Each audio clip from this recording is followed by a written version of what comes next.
I told my tita that I'm going to interview him on Tuesday, and they were like, "Can you ask him what his skincare routine is? Why does his skin look so good?" Yeah, I'll answer you that privately because I don't want to be captured and be advertised as such because they're not paying. I got you. I got you. I get it. You know, I'm not endorsing anything that's for free. We are heroes and dreamers. We are restless believers, stronger than ever. Never say never. Don't look back now. Don't look back now. Oh, I also have one more thing about Meg, just to add. So Meg and I used to be enemies, or Finding our place and running the race. We'll take our chance and seize the moment. Hold on tight and don't let go of all your hopes and dreams that light the way. Ladies and gentlemen, it's a wrap. hey, my name is Kat, and welcome to All Abroad podcast. And today is a very special day because we are going to be interviewing a guest for the very first time in our show. We have never interviewed one before, so this is our very first guest. And so, Sweeney, would you go ahead and interview our guest for us? Hi, everyone. This is Sweetie, and thanks, Kat, for bringing me on here to introduce our special guest. As Kat said, this is our first time bringing on special guests because in the past, we just talk about our lifestyle, our lives back home, our childhood, and our history. But moving forward, we want to feature a lot more Filipinos that are making it abroad. Get it? All abroad. Or that way, this way. So our guest is a Filipino entertainment producer born in Iloilo, Philippines, and based in New York City, who is also known for being the second Philippine-born awardee of the Tony Award. He has won 3 Tony Awards since his Broadway debut in March 2013 and has received his first Grammy Award in February 2017. He was awarded by Malacañang the Pamana ng Filipino Award for his nonprofit and non-commercial work and for becoming the first Filipino citizen to win both Tony and the Grammy Award. So we met through social media. So I love social media because it makes our world a lot smaller. And I'm so happy to have her here. We're happy to have him as a guest. So everyone, please welcome our guest, Jhett Tolentino. Woo! Yes. Hello. Hello mga kababayan. Kamusta po? Oh, that's awesome. Yes. Well, Sweeney, thank you for that wonderful introduction of Jhett. It now leads me to my first question, Jhett. For our viewers and listeners who are not really familiar with the entertainment industry, what is a producer and what does a producer do? Yeah, actors, they're not aware on the goings on. For them, it's a finished product when there's a TV show or a talent show that's being presented to them. You know, so that's like that's our genes, right? Mm-hmm. Everyone sings, everyone dances and all that. But behind the scenes, it takes more than a village actually to put up a show. Yep. So it starts from a concept, of course, from a creative mind to think about what it is about. And then a talented writer to write the concept. And then a producer to step in, like me, if I like the idea. Then I will gather everyone who can direct it, who can do the lights, the sound, the costume, the production design, who will be the technical or musical directors, music supervisors, and all that. And who's going to be in it, right? So it's part of it. So to me, in a nutshell, I think of producers as the architect of entertainment because they design and they put things together. We actually... Again, an architect and engineer because we build things from scratch. Yeah. Some says that it's I don't know if you're still familiar with the quote "laway lang ang puhunan," something like that. Yeah. But it goes to show that that's a bit true. But when you think of a certain film, it actually takes years for it to finish. Mm-hmm. Because of the process, it goes to several revisions. One actor is not available, he's sick, somebody died, and COVID, of course. So producers as the engineers and architects of entertainment industry. Wow, that's really cool. Yeah, it's a really awesome kind of like short explanation of what producers do, because literally word producer is you're producing everything from, and you're gathering everybody together to create this one final product that not everybody knows took a lot of work to do. Also, I have to say, I always feel it's a thankless job, because it's either the director or the actors are highlighted in the films, actually, not the producers, right? So it's always the director or the actors or both, not the producers. But also, as a producer, you have to make yourself equipped with law, taxation, financing, management, logistics, all these little dash that you have to put in your head, like just to make sure that all ducks are lined up. Otherwise, it's going to be a show. Oh, sorry. I'm not sure if you were saying that, but it's going to be a show if you don't, or if you pretend, then. So please don't pretend. Don't pretend, because it's a serious thing. Lesson number 1 from our guest today: don't pretend like you know everything. There you go. And you mentioned that, you have to know a little bit of everything. And I think that's one of the things that I admire about you, because you're sort of like a jack of all trades. I've read and seen a lot of interviews about you before today. And so, you were an accounting major, and you went to live in Hong Kong for a little bit to actually work in that industry. And then when you moved to the States, at some point you became a caregiver. I mean, talk about, jack of all trades. That's a lot. Marketing. All also of that. babysitting, right? Yeah, true. Everything. And same as waiter, and it's because my plight, for those who have not seen my documentary, it's my search on what I really wanted to do in my life. Because growing up in Iloilo, from a impoverished community, I didn't have much option, but I had this glimmer of hope when I got that scholarship. So I had to work around that, because the scholarship has an attachment to community service, to church and all that. So I had to stay there and study accounting, because even if I wanted to study tourism was not offered in Iloilo City then. So I had to, I'm not allowed to study somewhere else. So that's why I was stuck with accounting. No complaints, because now I'm using it in my advantage, especially in budgeting. But as soon as I've taken care of my family from that point on, I thought at 25 was burnt out. I was like, I got to get out and find what I really want to do.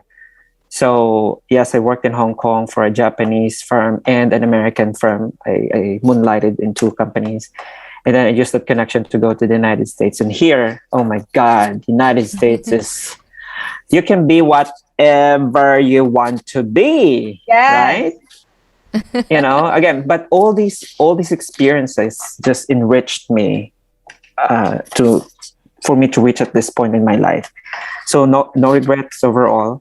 No regrets. Yeah. I think I like what you really said about, like, it felt like, okay, maybe you were stuck doing accounting, but really it's almost like that was not really ever stuck. It was actually a point, something that you had to use later on, like for now anyway, for your producing and all that stuff. So I think, like, just for our listeners, just as an encouragement, especially for listeners who are maybe wanting to pursue a different career, or maybe move here to the US too and do whatever it is that you want to do here in the US, because it really is a land of opportunities, is to understand that wherever you're at, it's not necessarily that you're stuck. It's really like, where you are could be used for later. It's prepping you. It's prepping you for bigger things.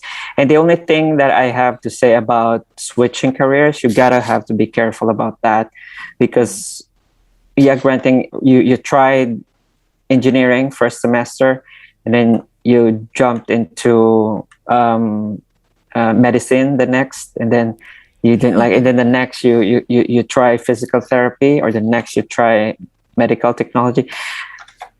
okay, it's good if you're loaded, right? If your parents maybe own universities or whatever, but if for those less fortunate, it's detrimental that you have to determine first what you want to do, or at least you can finish the entire thing, because after you're done, just get that diploma and and work a little bit, and then you can pursue later on in life what really feels right for you. Yeah, that's awesome. And Sweeney, got speaking, something there? yeah, Yep. and I love that you said that. And speaking of, I love what Kat said, and I love what Jhett said, that in life, nothing is permanent, right? Like, you can be an accountant one day, and then you can be a Tony Award like several years later. And Jhett, I read the story of how you became or how you became a producer. But I guess for the sake of our viewers, they don't really know, they might not know Yeah. your story. It's actually amazing because I don't know that anyone can replicate it. I feel like it's just fate, what happened and how you became into the theater, because you didn't have training, you didn't have any of that. And let me not jump the gun. Let me have you tell them how you became a producer in the theater world. Yeah, talking about being at the right place at the right time, and also being, well, subconsciously prepared for it, right? It's because, again, I did not study. I don't have any degree in filmmaking or in producing or anything entertainment, because I am an accountant by trade. But having moved to New York in 2004 and was not really exposed to the performing arts. I saw Miss Saigon in the Philippines, but that was the only show that I ever saw, because in Iloilo we don't really have those kinds of things, right? So and here I enjoyed it because, having no friends and no family, I sought refuge to the theater. I love it when I come in, lights out. I surrender all my worries, my nostalgia to my family and my home country, and then I become part of the show. I laugh, I cry, I identify with the characters and all that. And then during intermission, or even after later, once I'm done seeing a show, after having noted how many casts were there, costume changes, scene changes, where the lights were coming from, production design, and so I was making budget in my head, like it's my business, something like, although I didn't have any idea on how it goes. So that's how it started. And after having seen over 1,000 shows on Broadway, I became jaded, and that's when I started talking about, clamoring on, that Broadway should just have shows that are worthy of our time and money. So I was very vocal, and I developed a blog, and it got picked up by some Broadway press, and I got invited into presentations, workshops, previews, even opening night, and I didn't have to pay my tickets then. Wow. Yeah, that's how it started. And then in this, I went to these parties and all that, and then I started meeting these people that I panned in my reviews. And do you remember, I don't know how you grew up, but I grew up in the Philippines, and when I go to Simbang Gabi, like early morning, Yeah. we don't have running water. So, you fetch the water from the well, you bring it to the bathroom, and then it's freezing cold, the water. And then you try to put it on you, the water. That's how it felt like, meeting these people that I panned in my reviews. And what's worse, some of them don't have sense of humor, and they actually verbatimly recited what I horribly written about them. Oh my gosh. Wow. Yep. How did you feel at that time? Aside from Just like that, taking a bath in very cold water, with a very cold water. Exactly. You That's how start it felt. shrinking down, like, let me just disappear from Yes. Well, the thing about that, I have sense of humor, so I would just say, "Are you sure that was me?" I of course I knew that was me. You had sense of humor and you had thick skin. That's what you had. Well, that just held on for a bit, until I realized that I did not know the impact of my words. right? That because to me, again, they're entertainers. They'll get over it and all that. But some of them really took it personally. So yeah, there are still people on Broadway to this day that do not want to talk to me because of what I've written about them. Oh well, that's the thing, right? Yeah. I can't do anything. I can't put the toothpaste back of the tube after squeezing it out. But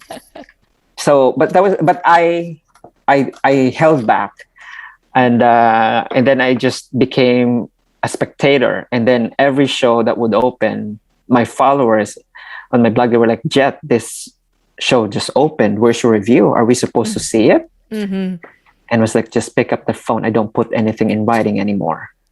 So, and that was that. And one of the readers was actually the woman that I worked for before, and she saw my frustration. I was itching to just be a part of the community, but I held back because again, humanity took over me. I'm not really a horrible person, right? So You're just an honest person. Exactly. And she said, "You know what? You know too much about this industry already. Why don't you just pick up shows and I'll write the check?" So that's how it started. Yep. That's why in 7 years, I've produced 19 theatrical productions. Wow. The first one being on Broadway, won the Tony with Sigourney Weaver. My next one was with Denzel Washington for A Raisin in the Sun. And of course, the Grammy was from The Color Purple with Jennifer Hudson, Cynthia Erivo, and Daniel Brooks. Awesome. Of course, Oprah was part of the Broadway show. So yeah, and it gave me so much access. The stars that I've worked with, from Forrest Whitaker to even Ricky Martin was the first star that I've worked with. Was that the off-Broadway one? Was your first one the off-Broadway show that you did? No, the off-Broadway was My Name is Asher Lev.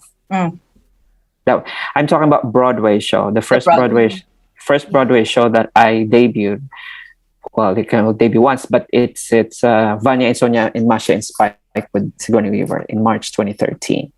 So, and now that I got a little bit burnt on Broadway because it has become too commercial, because the accountant in me, when a certain musical is pitched to me for $35 million, I was like, I don't see any recoupment there in 5 years. Okay. I mean, wherever we have 41 Broadway theaters. So tell me where you're going to put it, at what capacity. I would know when the recoupment will be. So, it doesn't matter if you have Jesus Christ in your cast, because you cannot really push people to see a show that they don't want to see. You will only know if you're a hit once you've opened, right? Just like look at Wicked. They had the worst reviews from the critics, but look at them. Yeah, it's 17 years now on Broadway. Yeah, it's like a $2 billion franchise. So, would you have given Wicked a worst review too? I don't think so, because when I saw it back in the day, I was not familiar with the reviews then, right? Because I don't read reviews because I want to be impartial. I want to have my own point of view. So that's why I don't read them, because I am my own critic. That's just me. So when I saw it, oh my God, I was crying. I never thought I would love green in my entire life so much, and the song, Defying Gravity. No, Popular. No, oh God. What else? Their duet song. With Idina. I can't remember what it is. I've seen it twice. It's in my head, but you can't make me sing though. People will turn off whatever they're listening to if you want me to sing. So, but the lyrics is like, I heard it said that people come into our lives for a reason. Oh yeah, that's a beautiful scene. It's the tip of your tongue. You really want to sing it. You don't want to sing it? No. No. So I have a question about, speaking of working with a lot of people. I know we can't please everyone, and I'm sure that there are people who love to work with you and maybe those who don't. I I'm actually writing a book about becoming a person that people would love to work with. So I want to ask you, what do you think is it about you that people love to work with? I think mainly because I'm rich with experiences, and these humble beginnings and my having that, I wear my, my heart in my sleeve kind of guy. I don't, but just like also with the question of, I've been asked, like, how do you see yourself as I've gone to so many board meetings that I'm the only colored person, right? Brown skin, everything. Everyone is white and rich and all that. So first off, I don't think of my skin color, because if I would go in that space, it gives me a bit of an inferiority complex, right? So because I always believe that, the way you want to be treated comes from you. If you come off as a bit trashy, then people will treat you that. But if you come with respect and dignity, and you come from an honest place, you'll be treated the same way. So it's like, it's like the universe. You get what you give out, right? Like in my documentary. So that's number one. The other thing is being collaborative. I'm not all exclusive to myself, so I give space. I don't want to do everything, because I know each of us we have our own path, individual path that we take on. That I may be good in producing, but I certainly am not good in writing or all that. So I don't carry my chair like I'm I promote myself too much. No, I don't. So humility comes a long way. Be inclusive. Try to include everyone to whatever you do, especially the Asian Americans, because we gotta include them. I love that when you're saying like humility, that really comes a long way. And Jhett, being when I saw your documentary, it was such a fun just watching the homecoming, and every time you went to an event, like everybody was just honoring you, right? Which is awesome, because really you've paved a way for so many people to see that it's completely 100% possible for someone to be as successful as you, coming from, a background that didn't have much, right? So I really love that. But, what keeps you grounded as you go through all these certain, the heights and the awards and all of that awesome stuff? What keeps you grounded? Well, I always think of where I come from. That's it. It actually fuels me to do more. But also, people are asking me, Jhett, you really don't have to do these things, because you set yourself something like. I said, you know what? I'm just different, and I always refuse to. Again, I don't even entertain. I let it out my head, right? Because if you let them stick here, your head won't fit in any room. Right? You're full of ego and all that. Because to me, all the hardwares, I call them hardwares, all the accolades that I've received and won, they're my past. I've already done the work. I appreciate that they are recognized. But to me, I carry with me the responsibility as to what I can do next, and how much impact I can ripple to the next project with my country, with my fellow Filipinos, my Asian American community. So there's so much to do, right? So that's it. I just think of, I always remember my mom just saying, never forget where you come from and be true to yourself. That's what she was advising me all the time that I was with her. Yeah, so that's that. I mean, if that won't keep you grounded, I don't know what will. Yeah, just for fun, because we have some Ilonggo listeners. Say that in Ilonggo, like what your mom said. Hambala sa Ilonggo. Oh my God. My mom was from Bicol. Oh, okay. She was born in Sorsogon, so until her death, she never mastered the Ilonggo I tone, just see. so you know. Oh, I didn't know that. Yes, yes. My father, however, was is from Iloilo. So, they met in Tondo, they got married, and they went back to Iloilo. That was that.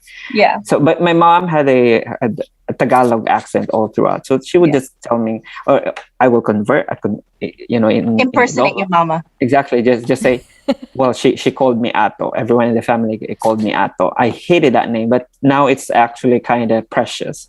It was like, Ato ba hindi ka gid mag pabaya sa iban? Una, hindi mo pag unaw ng kaugalingon mo. Kag make sure nga magpakatotoo ka permi sa kaugalingon mo. So that's what that stick to me because she had the biggest heart. My God, even if we didn't have anything, she had to give it to someone else. It made me mad at some point, but that was her, and it's sort of like a curse and a blessing at the same time that I inherited it. Yeah. And also looking at your documentary and then hearing this, it's actually very precious. It was 13 years until you visited back. What took so long? Well, first off, I really made a promise to myself that I will only come back to be a somebody. Oh, okay. So wow. that's that.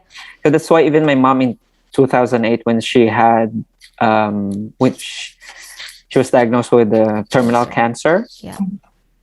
I'm not ready. I was just a regular employee. I don't have it's a no pay policy here in America, right? Yeah.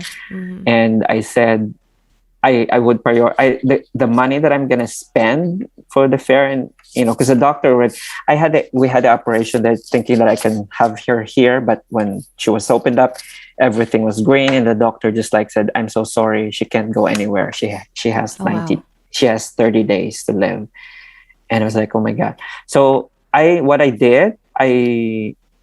searched for her siblings. Yeah. Yeah, ginpangita ko sila all over because they're from Bicol region, right? And in San Pedro, Laguna, and in Manila.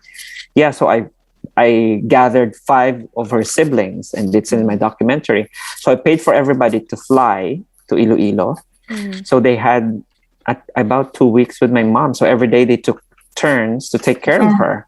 And then they went to the beach. Imagine they haven't seen each other for 25 years. Yeah. Even my Lola. So 5 siblings and her mom. I found them and I let them fly. And so I thought that was my sacrifice. I did not think of myself because again, if I come back, she's not gonna stay alive, right? Yeah. So it was too painful because I heard her last breath over the phone. Wow. Yeah, The so I last was person she talked to. exactly. I heard her fading and all that, but we were celebrating what a beautiful person she was. It was a hard life, but her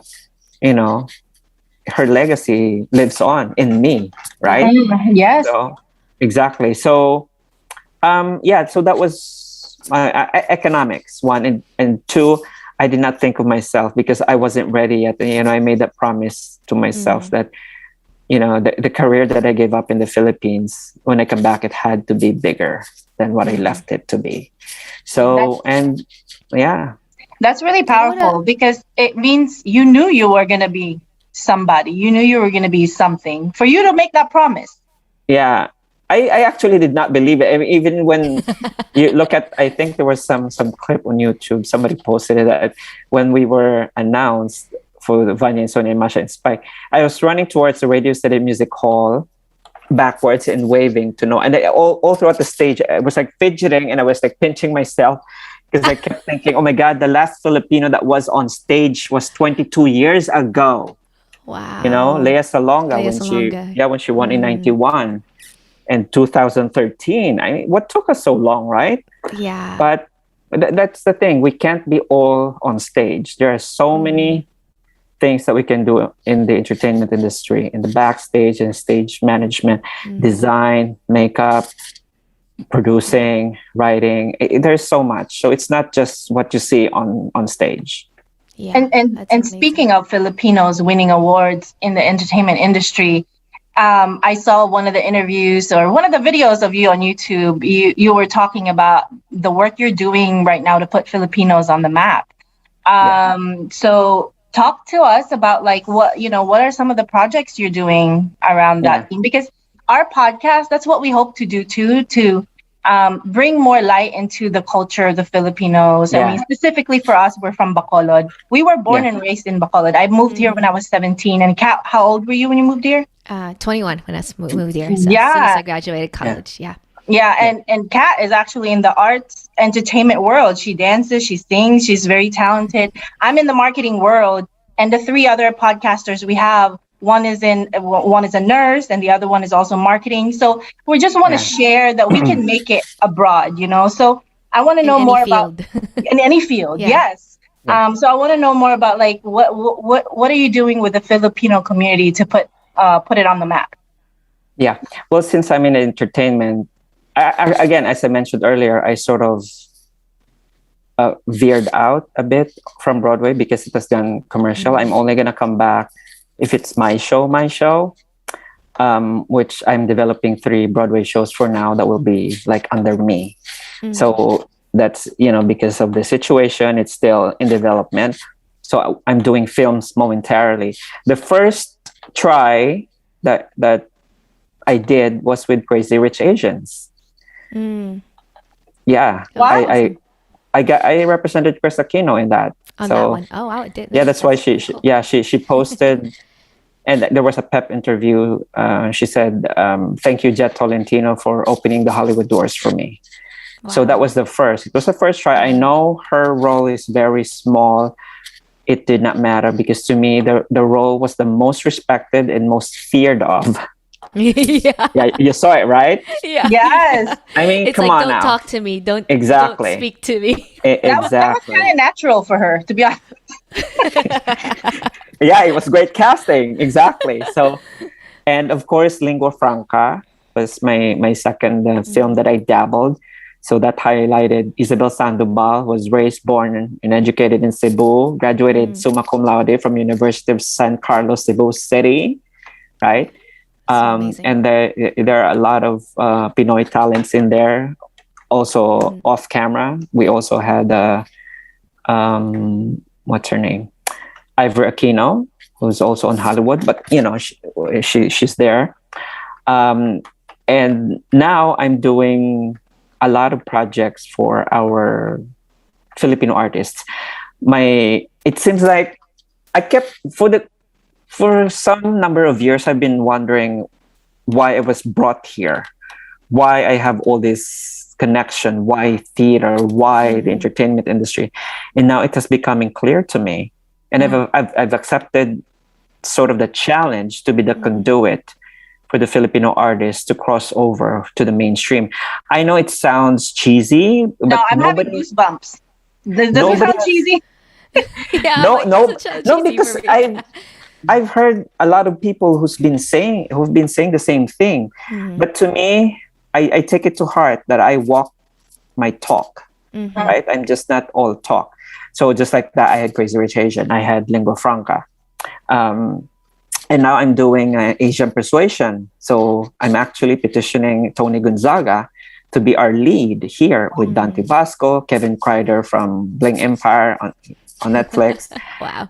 Celia Au, also from Netflix's Assassin. And we have Paulo Montalban and other actors. It has become a pan-Asian because again we have to be inclusive of our entire Asian American community. Yeah.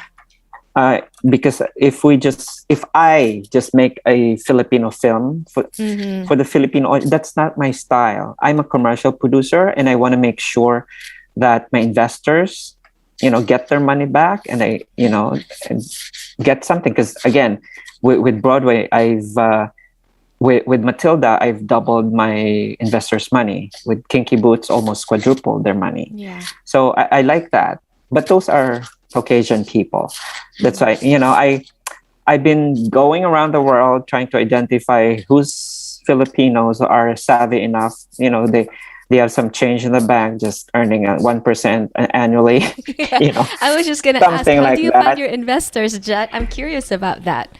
Well, it's it's some just like this, people who are just listening and people who can refer or just introduce me to. So I go wherever they are, or now with Zoom, because I just don't accept the check.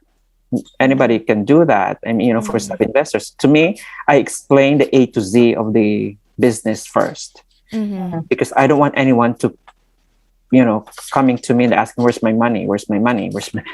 Because this is not a cash basis. It's a longer investment that you might see any of your money beginning the 3 to 5 years after the world premiere of a film. So so you gotta have a heart for the Filipino artists in order to do this. That's one. And but there are a lot of independent films. It's like with Crazy Rich Asians, right? The budget was 30 million, but the box office was $265 million. That's crazy. So, again, if you've just invested in one project that made that much money, there goes your retirement fund. Can I invest like $1,000? No. Can I Unfortunately, unfortunately, I don't have any project for 1,000. It starts from 25, 50, 100, and all that. And that's why. That's why this kind of investment is not for everybody. I identify the capacity of an investor first. So a lot of people are willing to do it, but again, I cannot take your money if that's just what you're depending on, right? Right. Yeah. Because it's not right. I mean, there's SEC ruling. You have to certify that this is actually this. Yeah, like you don't mind losing their money. That's one of the things that's written in the subscription agreement. So you have to make sure that you understand that. Yeah. And so that's why, again, this is not for everyone. Again, but I've realized also that a lot of people in LA, when I was going there starting 2010. As a Grammy voter, I go every year, right? So it was like I would meet people. We meet up today, and then at night we're still together. I said, like, what do you do? They're like, well, I let my money work for me. I said, huh? They were like, well, how does that work? I said, films. Like, because in the morning they will have their yoga, in the afternoon they would have their nonprofit activities, and at night they party. I was like, where is work? I was like, I'm smart. I let my money work for me. So, sounds like LA. Sounds like Hollywood for sure. Exactly, because that's why they invest in the big projects. It's like, my God, a lot of billion-dollar franchise already. Yeah. So the higher they identify. Risk? Exactly. Yeah. You just have one share. My God, that's it. So and then if you have multiple investments, you don't have to work. Yeah, and if you're an investor, how do you get into investing in films? Well, again, it's really interesting. I mean, I know that people invest, but for some reason, because I love the real estate investing world, I don't even think about investing in film projects because I'm so heavy into real estate. Yeah, understandable. I did commercial home and commercial mortgages also. Yeah, I did. I saw that in your. I was a financial advisor also at one point. That's why. But with film, we pre-qualify first. Again, the heart is always there, suporta sa mga Filipino artists and all that. Unfortunately, this is not for everyone. So it's like so that's it. There's a pre-qualification. Number one qualification is that as individual, you must have at least $200,000 annual income. That's number one. If you have a spouse, combined income of 300,000, the two of you. Right. If you are an entity, like for example, you're a company that you want to put your investment through your company. Your company must have at least $5 million valuation. Assets. Oh, okay. Yeah. Yes. Yeah. Valuation. Exactly. So I mean, those are the things. But for some people who really want to do it and they don't have the capacity, they merge with other people. So they put up their own LLC, and just to, if the investment is 100,000, I can only afford 25, so they will find someone else who can do the other 75. So 4 girlfriends will do it, things like that. Yeah. So there's so many ways to do it. So oh, that's awesome. Good. Actually, I now that you said that, and then you said, it's people that are watching this that are interested. I actually know a couple that might want, so I'm like, I'm gonna let them know whenever you have a next project. Yeah, again, Asian Persuasion. I have projects with Sharon, with Jody, Sharon Coneta, Jody's John Arcelia. I have projects with them with Isa. A lot. I have a lot of films. But I'm just one person doing 2 films a year is tough. It's a lot. But yeah, my God, the pre-production, the development, and all that. It's so. But you know what? I've been ready. I've never been more ready in my life. With the right age, the right experience, and I'm just like, I look at my Broadway stint. Right, I was there for 7 years. Did 19 theatrical productions. I was just a part of someone else's table. Right? I'm grateful that they gave me a chair to sit down and be a part of the decision making, but that wasn't really, the shots. Yeah, was not really my call.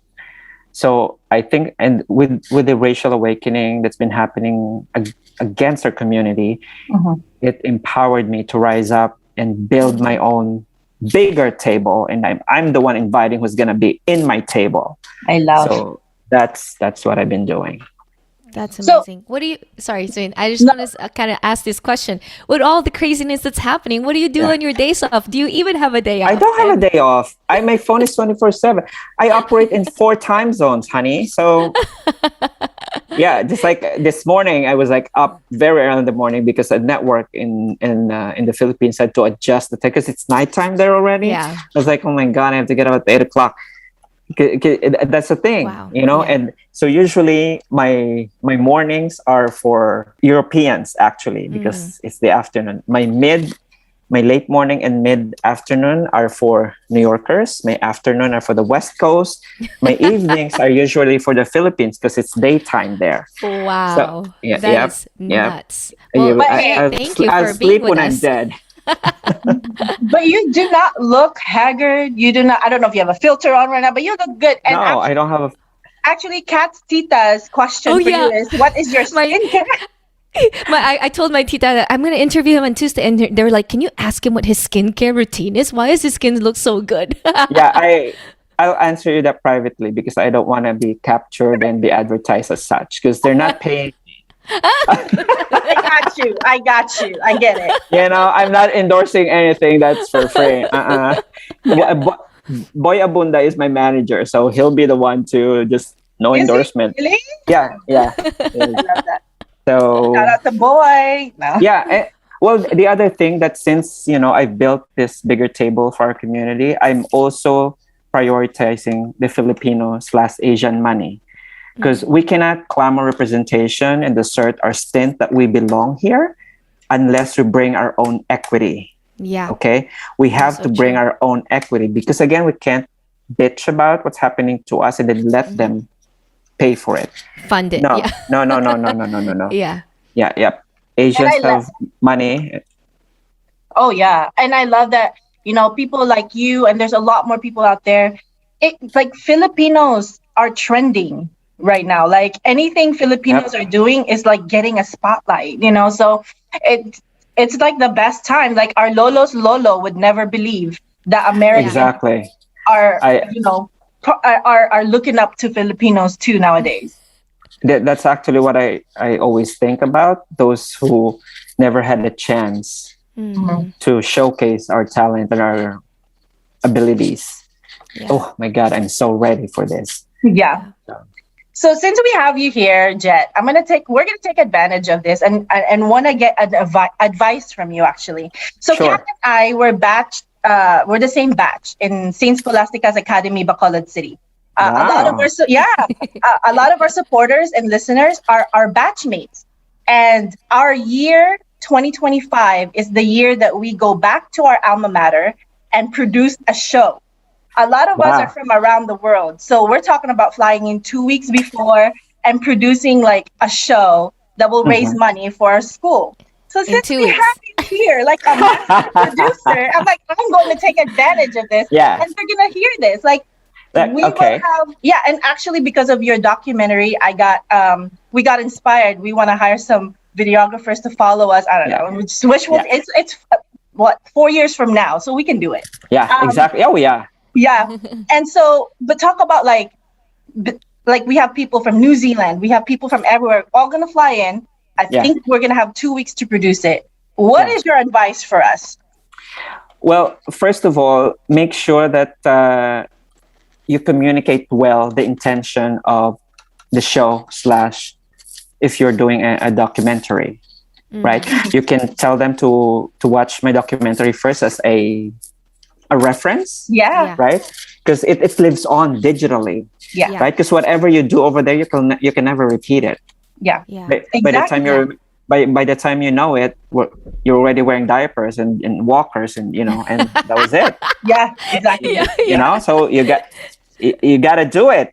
There's no two ways about it. So yes, make sure that you communicate well, plan well, and present what should be spent on and all that they will understand it, and that once they understand and they support it, then you will have the funding. That's the easy part, right? Once you have the funding, because if you don't have the funding, you will struggle the entire time. So if you have a videographer and all that, if some of you knows how to do it, then good. But then again, you can never depend on that, because by the time now, everyone has their own family. You know. So it's better to hire a professional. That's what I did. I put out an ad actually online looking for a filmmaker. So I hired 4 filmmakers who followed me. We shot in 9 countries in 3 months. Wow. So So the budget was $250,000. So that's again, you have to manage expectation, what you want there.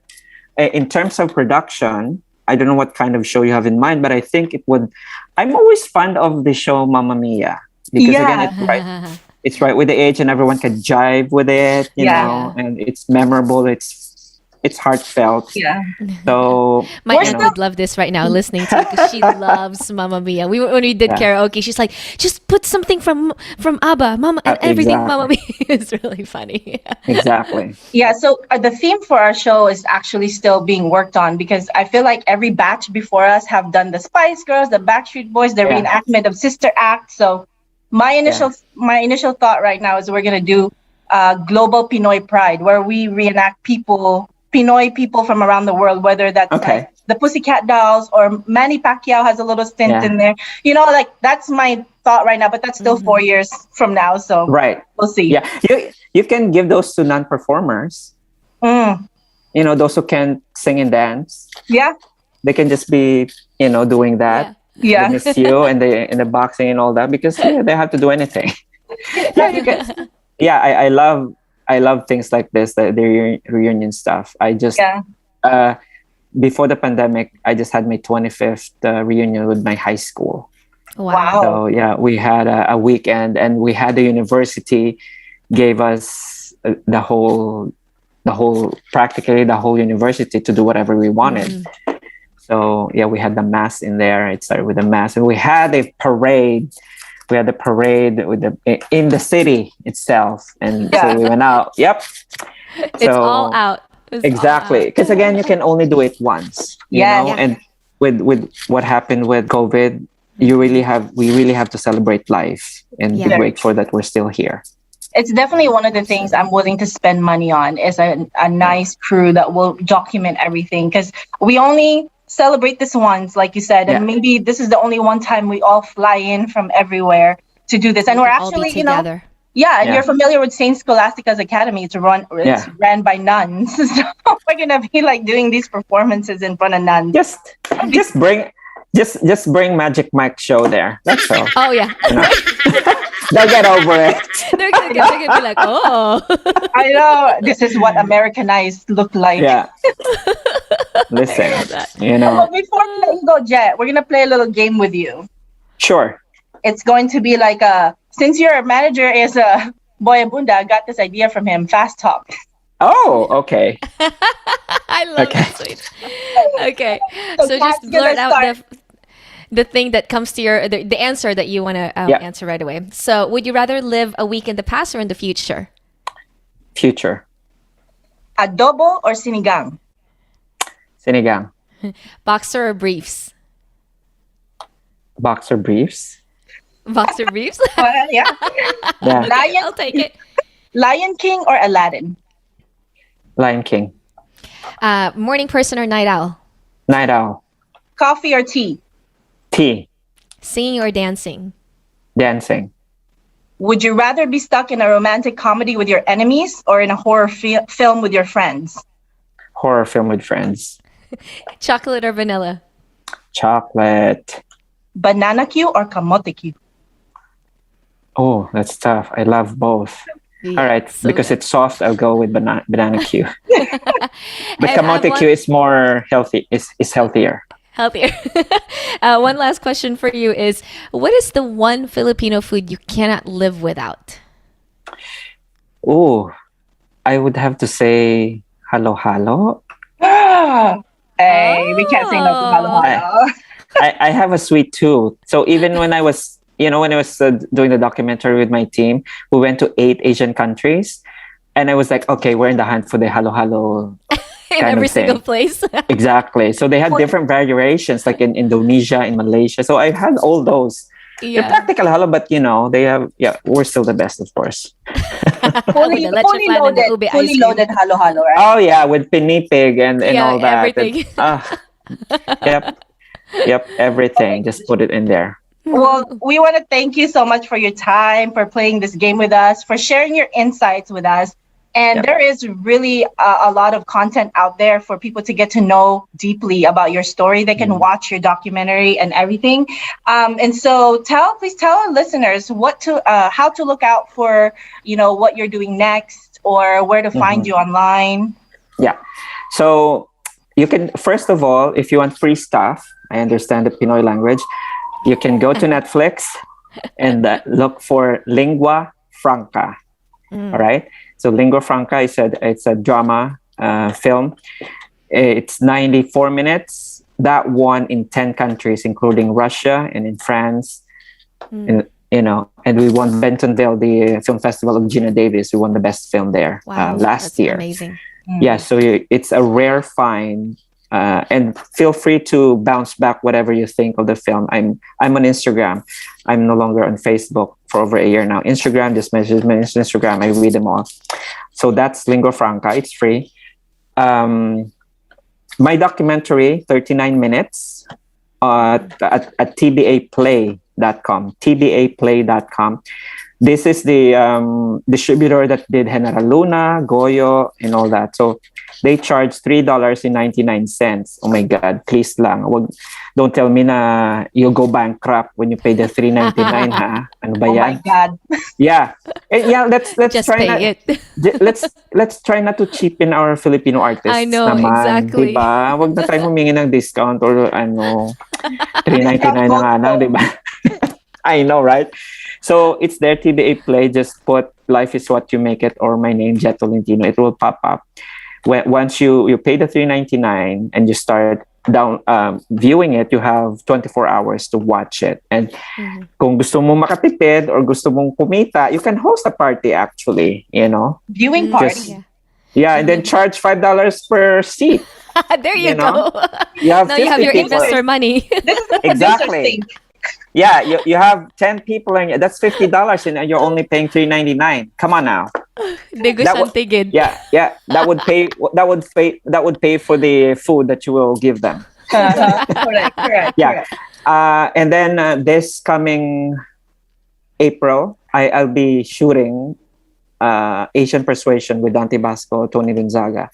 We will do that in New York. If you are in town, I will need a lot of background actors. If you just want to be in the film, I need a lot of background actors. If you know someone who would like to volunteer, just again, message me and I'll put you in touch with my line producer so that they will have your name and whenever you can have you as a background actor. When you say in town, which town? New York City. Right. Okay, just checking. Yeah. Like Sa which town? Because you're in every single town. Oh, I know, right? Sorry. Sa New York City kami ma-film, April. We will shoot in Brooklyn, Lower East Side, and the Queens. So, Sweens, we're just gonna happen to be in New York in April. you know, for those able-bodied, we have like a pool party. So if you don't Oh. if you don't mind showing your bikini body, Gonna we need have some of those kind those. of. Oh, you mean you don't need a double body and Yeah. No, we don't do double bodies. No budget for those. But yeah, I love this. At this point in my life, that again, I take it seriously, and the responsibility of being the conduit to the Filipino artist, and also for the savvy investors that can identify and also support our plight as Filipino artists in the entertainment industry, because it's not that we are being left behind by our Asian countries, neighbors, right? Mm-hmm. It's just they're moving in a very fast pace. Mm-hmm. We're just lagging behind. And it was like, I look at Cambodia, now they have Angelina Jolie. And we have not, our top Filipino international film that was released worldwide, our highest grossing film is only at $3.6 million, which was General Luna. When I say release internationally, I'm talking about release in theaters in the United States and abroad. Not just for Filipino audiences. Kasi may mga film man kita nga for Filipino audience, like The Vice Ganda, Billion Pesos or whatever. That's not really internationally released for international audiences. Those films are only for Filipino audiences. Yeah. Jhett, I wish I knew you about 3-4 years ago, because you had more money? no, I hosted we called it LAPIF, Los Angeles Philippine International Film Festival, because I'm a marketing director for a shopping center. So the shopping center I was at had a movie theater. So I helped out this, and I think we showed General Luna along with other Filipino films. Too bad in my new mall now we don't have a movie theater, or I will push for that too. But I'm always supporting, wherever I can. So it will happen again. But now we know you, right? Yeah, we can make waves if we do it all together.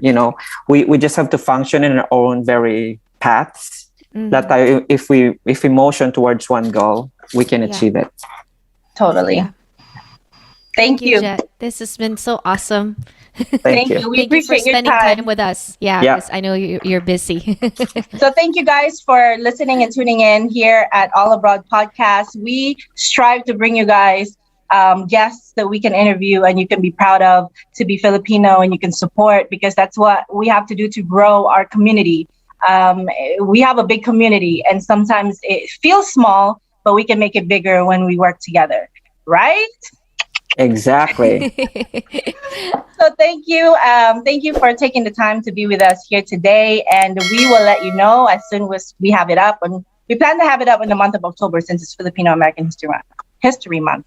So before the month is over, we'll ping you once it's up, and we can't wait. Yes. Yay! Thank you, Jhett. All right. Thank you. Maraming salamat. Maraming salamat din. Okay. Bye. Bye, Jhett. Okay. Bye. Bye-bye.